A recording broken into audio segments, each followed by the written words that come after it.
Siapa yang tidak mengenal Antasari Azhar? Beliau merupakan mantan Ketua Komisi Pemberantasan Korupsi atau KPK.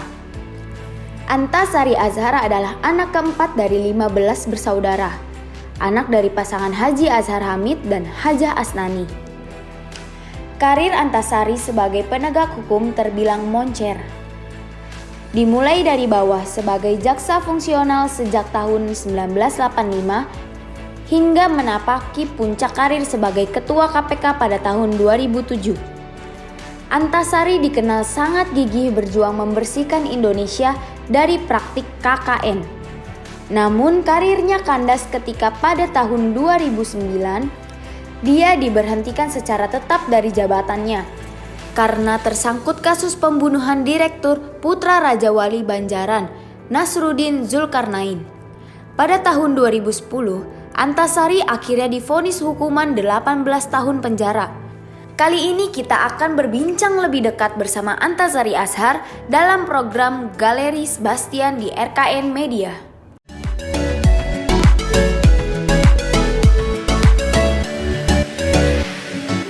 Ya, kembali lagi di Galeri Sebastian.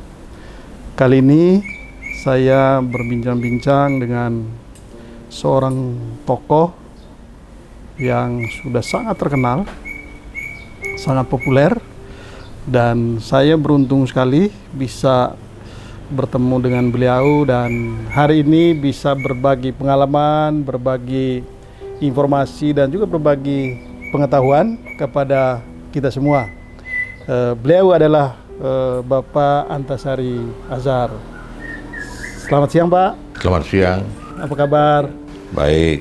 Ya, udah lama sekali Oh iya. nggak jumpa.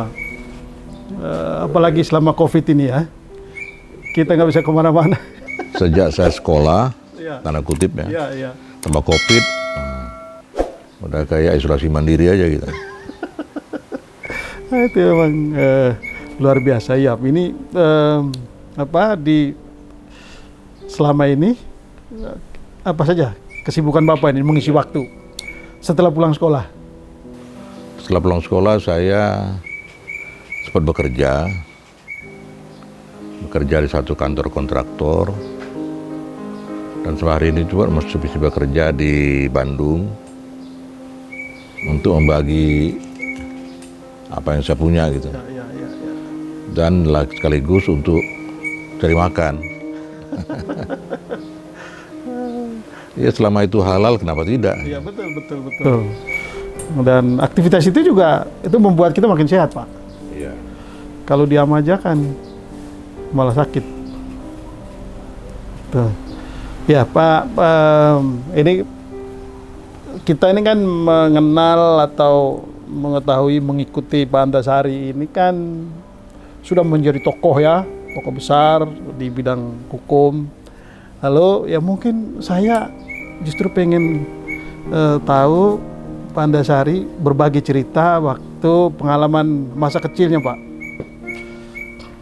Kayaknya itu yang orang juga pengen tahu dulu Pak Antasari waktu kecil tuh gimana sih? Pak Bastian, saya dulu kecilnya di Bangka. Di Bangka ya. Umur 4 tahun, saya ikut orang tua tugas di Belitung. SD-nya di Belitung. Nah setelah tamat SD, saya sekolah SMP di Jakarta, Pak. Oh. SMP, SMA Jakarta, kuliahnya ke Palembang. Oh jadi SMA sini balik lagi ke Kuliah di Palembang. Selesai kuliah, Jakarta lagi, kerja. dan itu kerja langsung masuk ke kejaksaan. Enggak, Kumham dulu. Oh Kumham dulu. Dulu istilahnya Departemen Kehakiman. Oh Departemen. Di Hanyamuruk. Tepatnya di Badan Pembinaan Hukum Nasional. Di situ saya 4 tahun berkiprah di situ. Ya. Kalau lihat Bapak ini kan kalau kita lihat di itu ya, kalau di televisi gitu, kalau ngomong kan orangnya tegas, keras dan punya karakter yang kuat. Apakah itu ada pengaruh pendidikan orang tua atau lingkungan waktu masih kecil gitu? Ini Pak, terutama ibu saya. Oh ibu ya. Ibu saya tuh keras, Pak. Jadi masa kecil dulu kita itu kalau ibu saya itu kalau minta jajan, dibilang nanti dulu. Ini jajan harus terima kalau berkeringat. Nah gitu, Pak.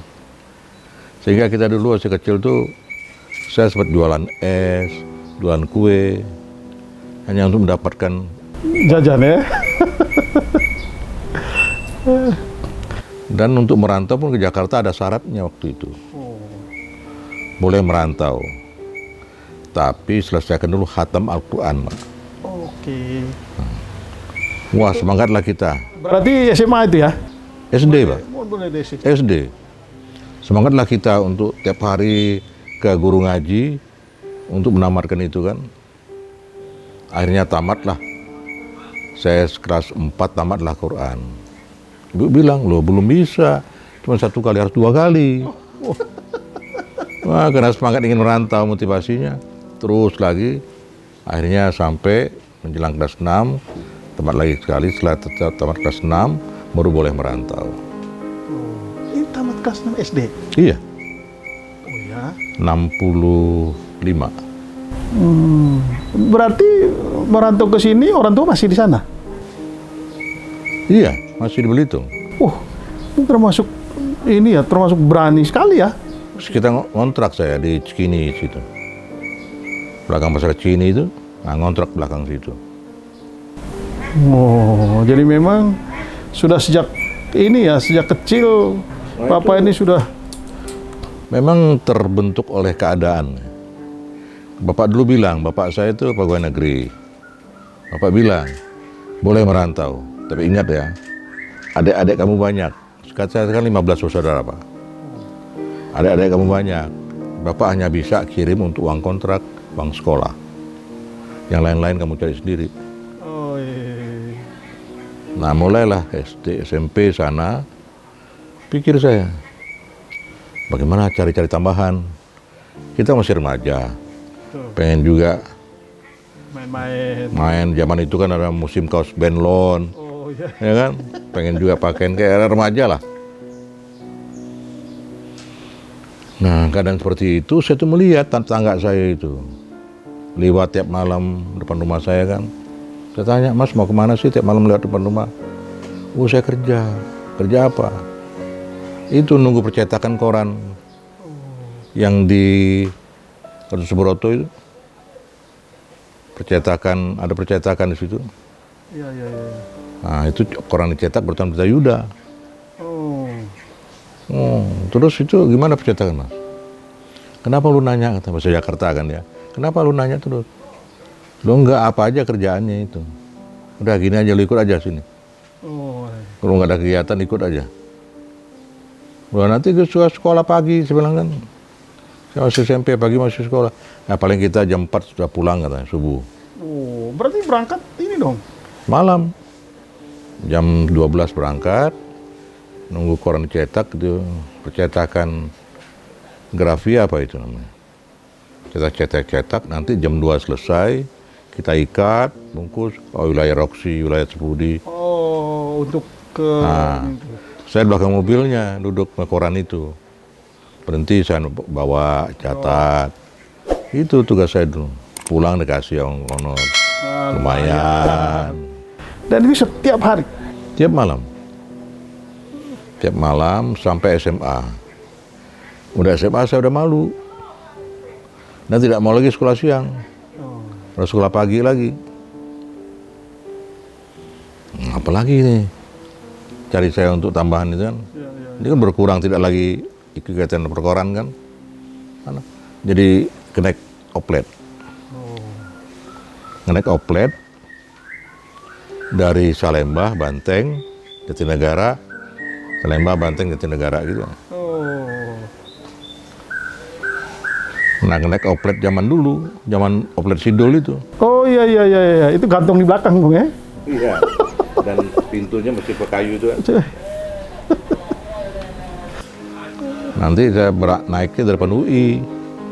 Kan rumah saya belakangnya. Naik ke depan UI, tunggu, nanti oplet itu lewat, kenaik yang lama turun, saya naik yang baru. Naik. Saya Banteng, Senen, balik lagi. Nah, sampai balik lagi situ malam jam 9, jam 10 turun dari situ. Selesai. Saya dikasih ongkos, selesai turun. Selalu yang saya cari pertama adalah makan malam. Oh. Saya bukan makan nasi waktu itu. Makanan saya itu bubur hijau, bubur ketan hitam, kacang hijau. Makan, kenyang, pulang. Gitu aja. Untuk memenuhi kehidupan Jakarta.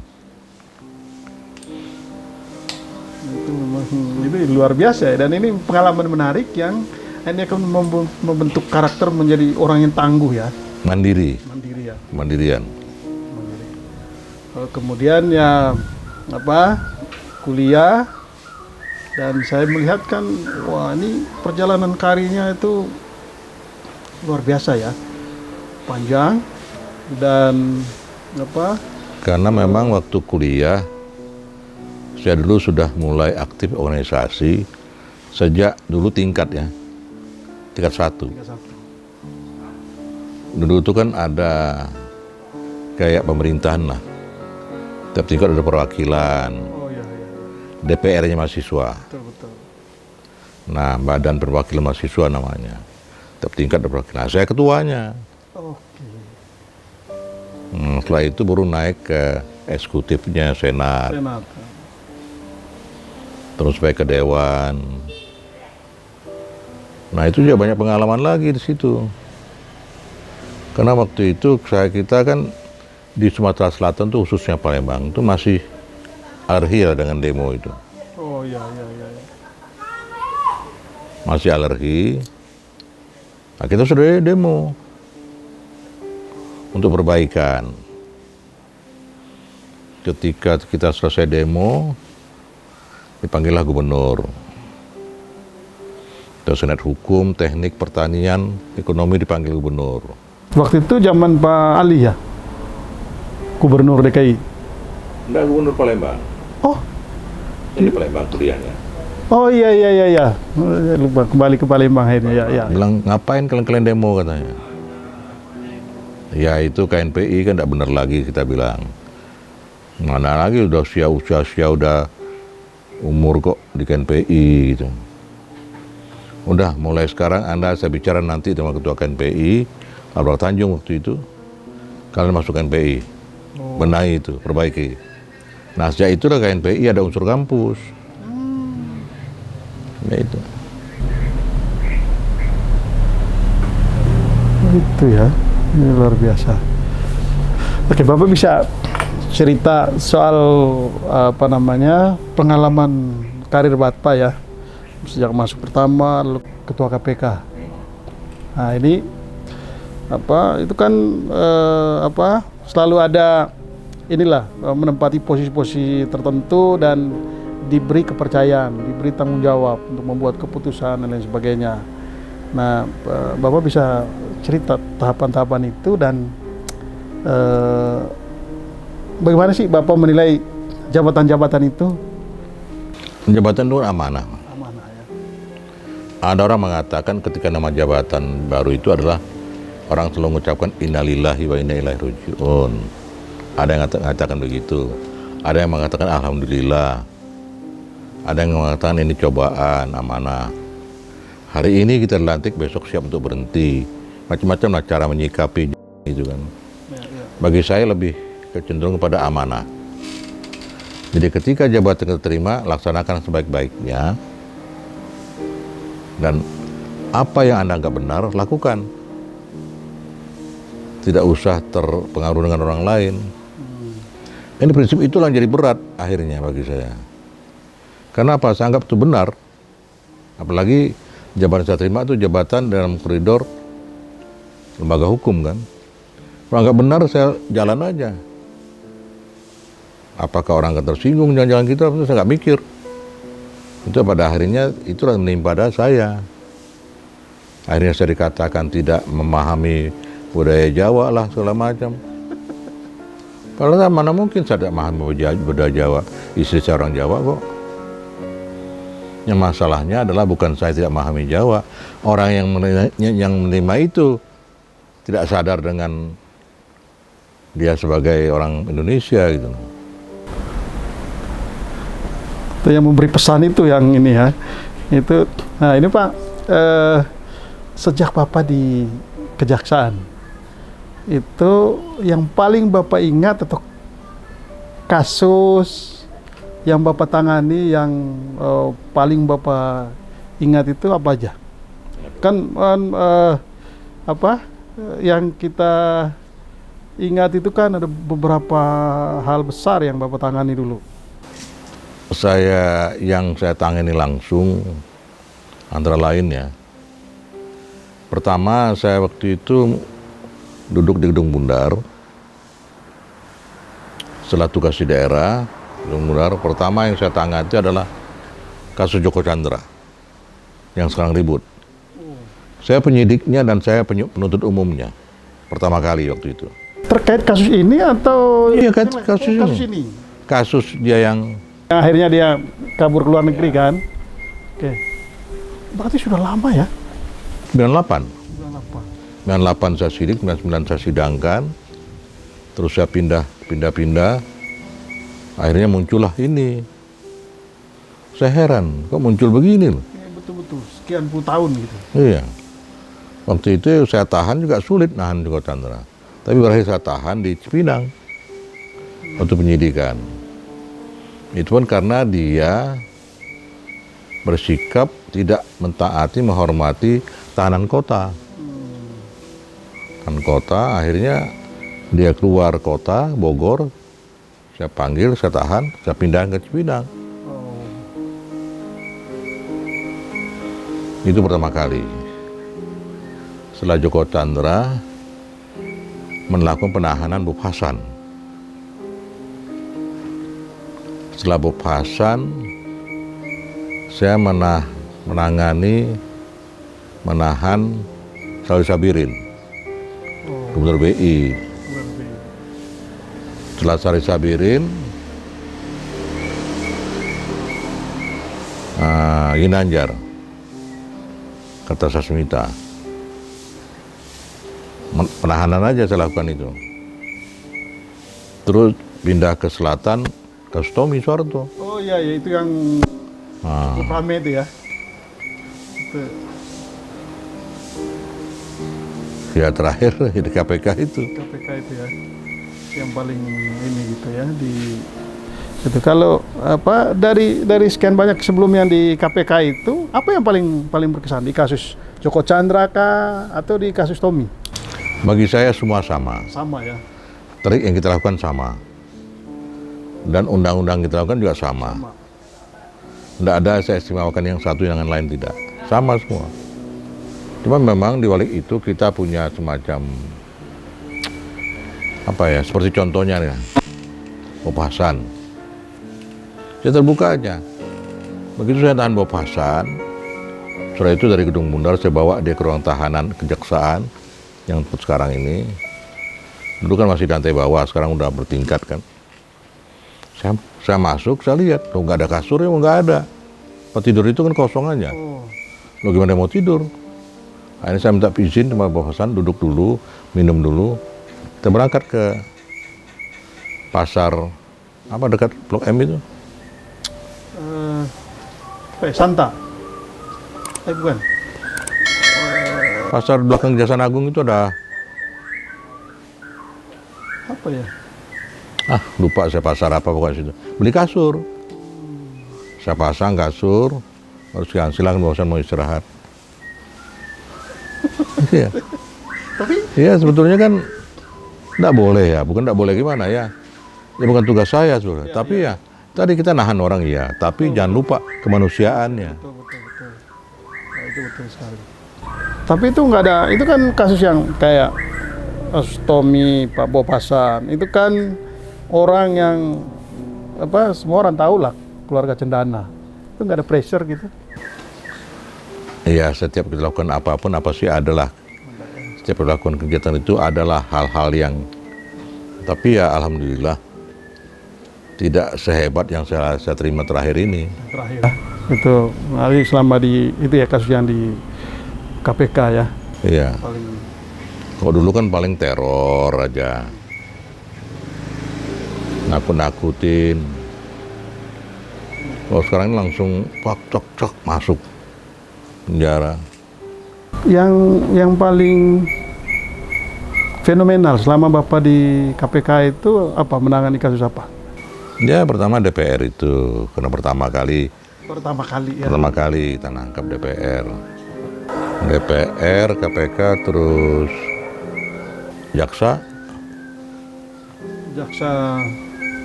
urip itu. Oh iya betul. Oh itu fenomenal juga. Yang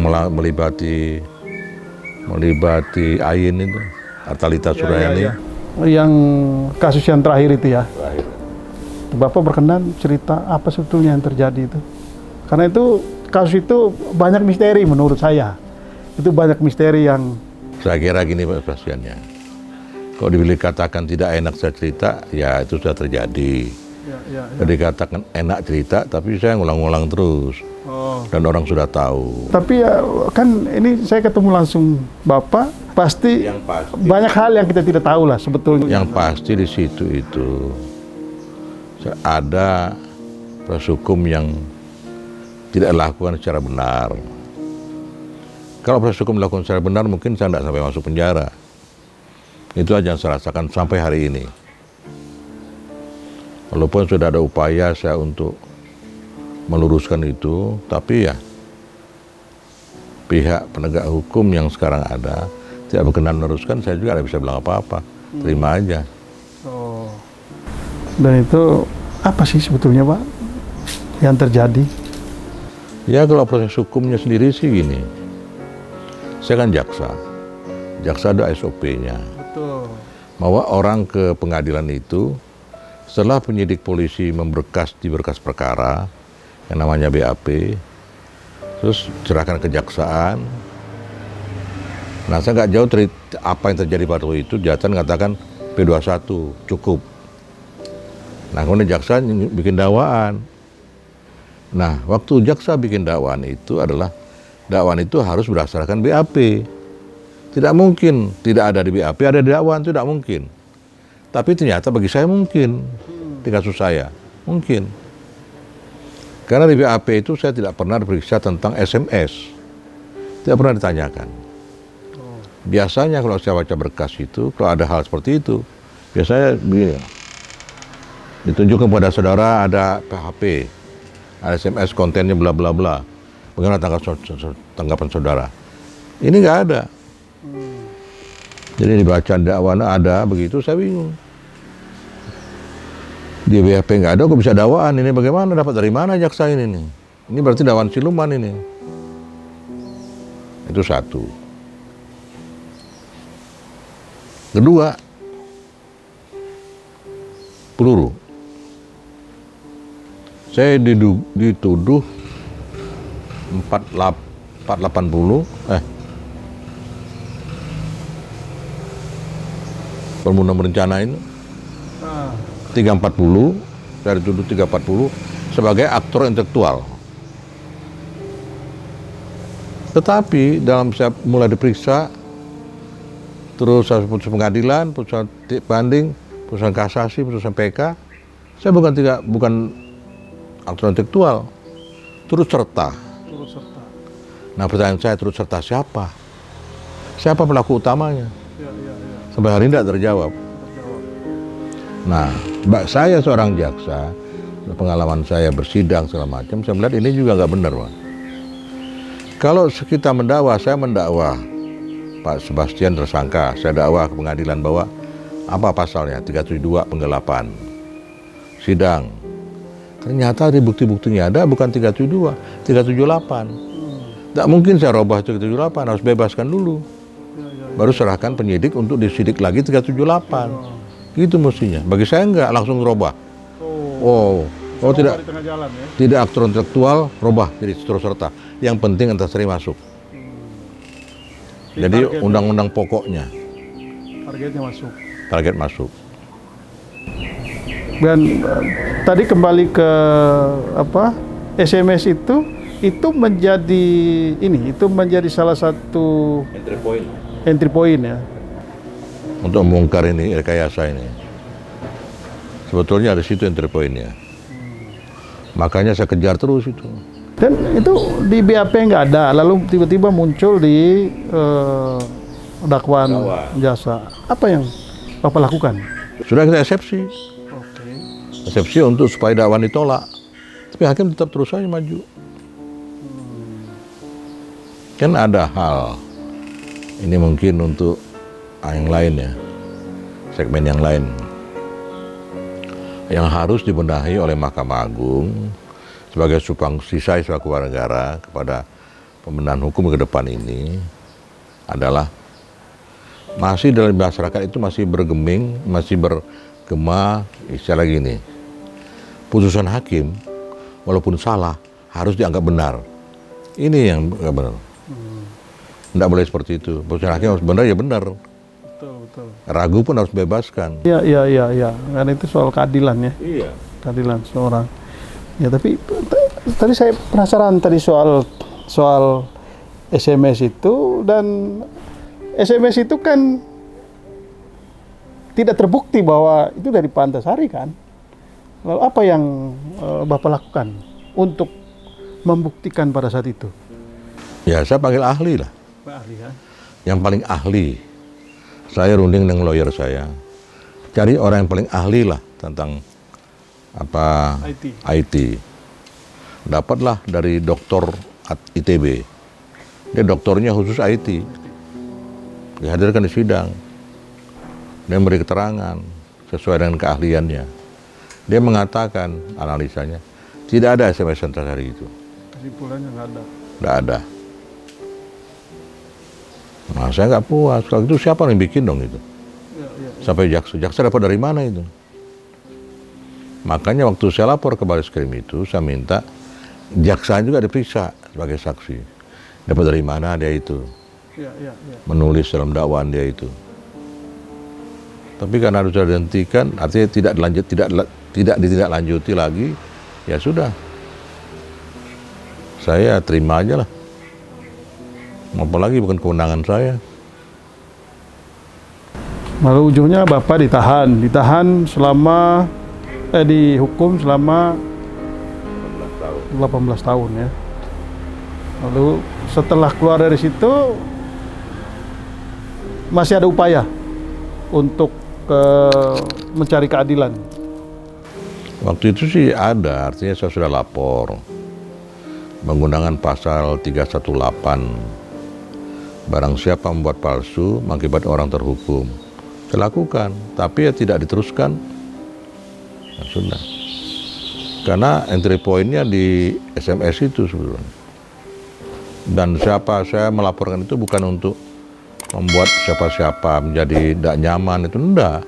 Saya semata-mata untuk menegakkan keadilan. Menegakkan hukumnya sudah. Maka sudah lakukan, menggunakan undang-undang pasal silakan. Tapi adil enggak?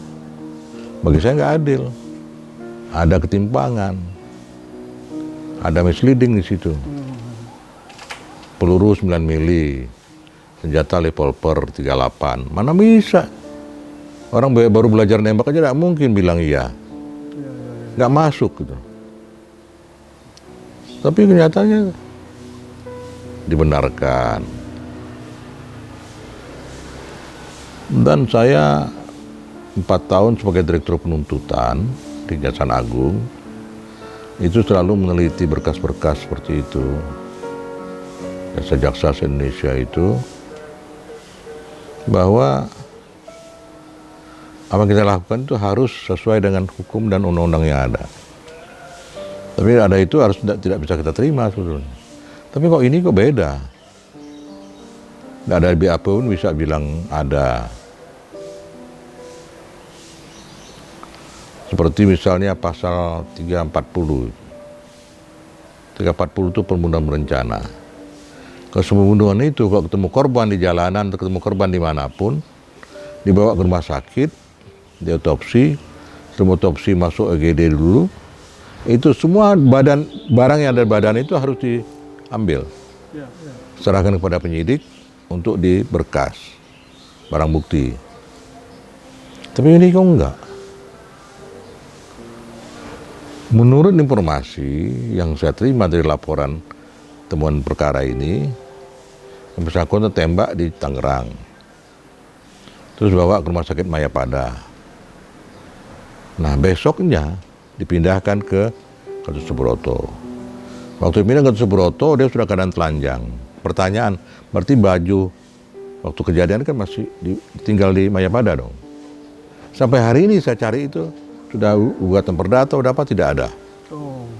Kemana baju itu? Hilang. Karena kalau baju itu masih ada waktu itu, ada pertanyaan orang ke saya, untuk apa Pak si baju itu? Loh, begini saya bilang.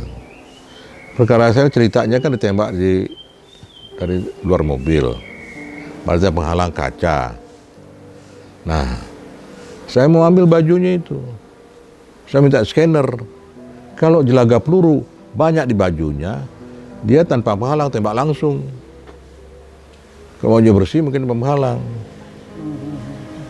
Nah, saya mau tanya Pak Sebastian, yang Sebastian tahu tentang saya itu, baik dari media elektronik maupun dari koran, berapa tembakan yang ada di tubuh korban? Lebih dari satu. Tapi persisnya berapa? Nggak ingat. Di kaca mobil kan 2 lo bolong itu, seolah 2 tembakan. Padahal ada 3 tembakan. 3 tembakan itu menurut visum repertum, di situ, 1 di sini belakang kepala, 1 di sini, nah 1 lagi di sini Pak, depan. Nah nembak sebelah kiri dari sini. Apa peluru bisa belok? Ya kan enggak. Mari diduga itu ada 2 penembak. Ini menurut fakta ahli otos KPK Pak. Diduga ada 2 penembak dengan 2 senjata. Dari samping dan dari depan. PPK saya juga ditolak. Pokoknya sudahlah, yang mana yang kira-kira saya akan menang ditolak. Mana akan membongkar misterinya dikaburkan.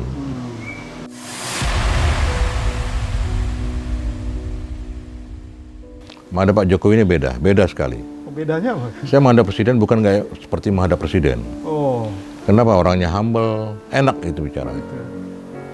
Ngobrolnya sambil makan atau apa gitu, santai atau? Ya sambil ngopi. Sambil ngopi ya. Dan saya pun keluarnya enak, nggak ada beban. Oke. Emang kalau sama presiden yang lain gimana? Ya. Tegang gitu? Ya kan kita menghadap presiden lain kayak raja. Oh gitu ya?